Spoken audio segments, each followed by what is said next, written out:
அறிவுகாரன்னு ஒண்ணு, அறியாதவன் வாயில மண்ணு அப்படிங்கிற பழமொழிக்கு எடுத்துக்காட்டா, சைவம் மற்றும் வைணவ சமயத்துக்கு ஒற்றுமைக்கு எடுத்துக்காட்டா ஒரு கோயில் இருக்குன்னா, அது நம்ம சங்கரன்கோயில் அமைஞ்சிருக்கிற சங்கரநாராயணர் திருக்கோயில் தான். இந்த கோயில் 1000 வருடம் பழமையானது. 11ஆம் நூற்றாண்டில் விக்கிரவாண்டி அப்படிங்கிற மன்னரால கட்டப்பட்டதா நம்பப்படுது. இந்த கோயிலோட கோபுரம் 125 அடி உயரமானது.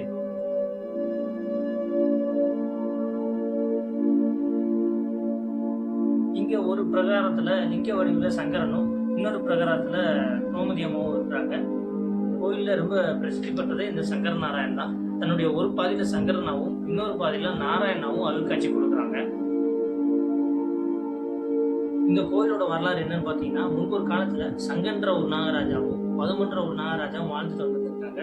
இந்த சங்கன்ற நாகராஜா சைவ சமயத்துல சங்கரரை வழிபடுறவராகவும், பதுமன்ற நாகராஜா வைணவ சமயத்துல நாராயண வழிபடுறவராகவும் வாழ்ந்துட்டு வந்துருக்காங்க. இவங்க இருவருக்கும் இடையே ஒரு போட்டியானது உருவாகுது. நாம வணங்குற கடவுள்ல எந்த கடவுள் சிறந்த கடவுள் அப்படிங்கிற போட்டி உருவாகுது. அப்ப இந்த இருவரும் சேர்ந்து பார்வதி தேவி கிட்ட முறையிடுறாங்க.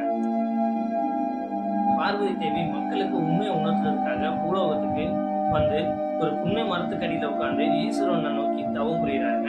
தேவியின் தவத்திற்காக ஈஸ்வரன் பார்வதி தேவிக்கு முன்னாடி தன்னுள் இருக்கிற அந்த நாராயணனை தன்னோட உடம்புல சரி பாதியா இன்னொரு பகுதியா காட்சி கொடுக்குறாங்க. ஈஸ்வரரோட இந்த சங்கர நாராயண திருக்காட்சிய தேவி மற்றும் சங்கர் பதும நாகராஜாக்கள் கண்டு வணங்குறாங்க. இந்த நிகழ்வை கொண்டாடுற விதமா தான் இப்ப வரைக்கும் ஆடி தபசு அப்படிங்கிற திருவிழா இந்த சங்கரன் கோவில்ல பிரபலமா கொண்டாடி வர்றாங்க. பின்பு இந்த கோயில் விக்கிரவாண்டி அப்படிங்கிற மன்னரால கட்டப்படுது. இப்ப இருக்கிற இந்து மதம் அந்த காலத்துலலாம் கிடையாது. அப்ப 2 சமயம் தான் இருந்துச்சு, சைவ சமயம், வைணவ சமயம். சைவ சமயத்தை கும்பிடுறது 2 சமயத்துக்கு இடையே ஏற்படுற சண்டைகளை தான் தசவதாரம் அப்படிங்கிற படத்துல கல்லை மட்டும் கண்டால் அப்படிங்கிற பாட்டுல கூட காமிச்சிருப்பாங்க. வெற்றுமையா சண்டை நடக்கக்கூடாது அப்படிங்கிறதுக்கு எடுத்துக்காட்டா கட்டப்பட்ட கோயில் தான் இந்த சங்கர நாராயணன் திருக்கோயில். புதியம்மாள் மண்டபத்துல கொடுக்கப்படுற புற்றுமண் மிகவும் சிறப்பு வாய்ந்தது. தோல் வியாதிகள், கை காலில் ஏற்படுற கட்டிகள் போன்ற வியாதிகளை பூரா இந்த புற்றுமண்ணை தினம் பூசி வந்தா தீருன்ற நம்பிக்கையும் இங்க ரொம்பவே இருக்குது. இங்க பாம்பு, தேளு போன்ற விஷக்கடிகள்ல இருந்து விடுபடுறதுக்காண்டி தகடுகளால் ஆன உருவங்களை காணிக்கையா உண்டியில செலுத்துறாங்க. அந்த உருவங்களை வாங்கி நம்ம கை கால்கள்ல தடவி அந்த காணிக்கையை உண்டியில போடும்போது விஷக்கடிகள் நம்மளை நெருங்காது அப்படிங்கிறது ஒரு நம்பிக்கையும் இங்க நிலவுது. ஆங்கிலேய ஆட்சிக்கு எதிராக குரல் கொடுத்த முதல் மன்னன் நெற்கட்டும் செவல் பகுதியை ஆண்ட பூலித்தேவன்ற மன்னன் தான். 1755 வருடமே ஆங்கிலேய ஆட்சிக்கு எதிராக பலமுறை போர் புரிந்து ஆங்கிலேயரை வெற்றியும் கண்டிருக்கிறாரு.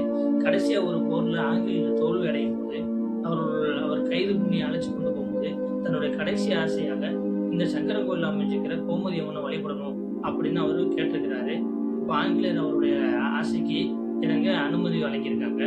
அவர் இந்த சங்கரன் கோயிலுக்கு கோமதி அம்மனை நோக்கி வணங்கும் போது அவருடைய கை விலங்குகள் தானா அறுபட்டதாகவும் அந்த கோயிலே அவர் காணாம மறைஞ்சதாகவும் நம்பப்படுது.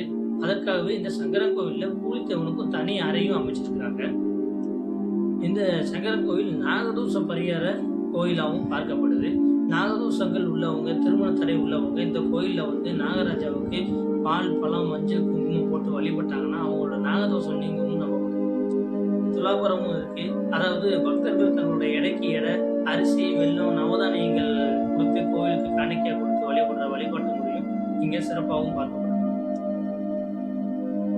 இந்த கோயிலோட முக்கியமான திருவிழான்றது ஆடி தபசு திருவிழா தான்.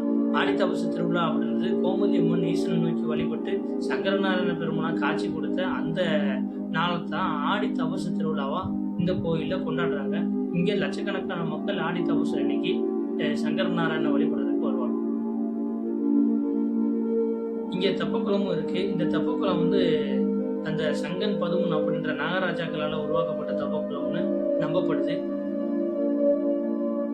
இந்த கோயில் தென்காசி மாவட்டம் சங்கரன்கோயில்ன்ற ஊர்ல அமைஞ்சிருக்கிற சங்கர நாராயணன் திருக்கோயில் தான்.